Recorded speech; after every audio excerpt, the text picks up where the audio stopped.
Pero viniendo back, Tasina cobra de un lapso toch de un par de semanas, nos saca algum comunicado, onde outro que nos saca, por exemplo, o contrato que terminar também com o Dr. Lea Vink na Santa Cruz, Dr. Cupa vários anos também, a dona serviço né assegurado na de asset fee, então Dr. de casa e para que rende na e grupo de Dr. de casa Lea Vink, nos manda informação que também entrante é fecha de 1 de maio.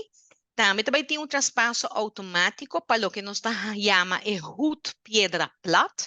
Essa aqui está é abreviação que significa na holandês Huisartsen onder één dak na Piedra Plata. Dus eigenlijk een type de casa de dokter, uma oficina na onde botem 2 of mais na de casa que está atrás, para dar serviço médico nem assegurado na de asset fee. E assim na baraco nós temos traspasso automático em não também, já que o doctor de casa lea vem a stop contrato com a asset fee, ela finalizar essa aqui.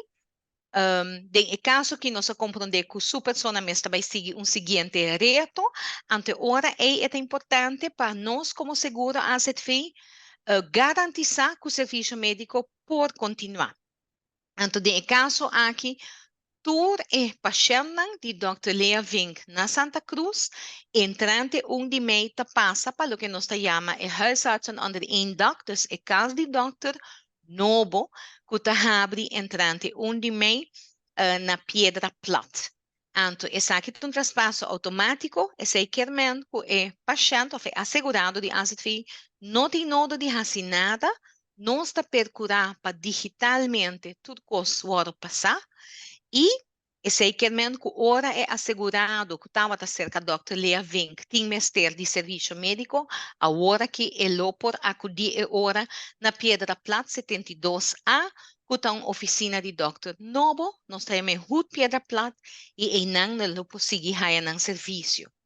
Então, mais claro, também fala tá assina que se acaso é Bambisa paciente ou assegurado de asset fee não está de acordo com o traspasso automático aqui, sempre nos está dando oportunidade para a hora e assegurado mês corre doctor de casa de sua preferência na onda que não está disposto para tomar. Porque mês tem espaço, sim. De maneira você usar, último ano nós está um pouco reto, sim, o espaço na doctor de casa. Mas essa aqui também está algo que nós está trabalhando de fazer para melhorar.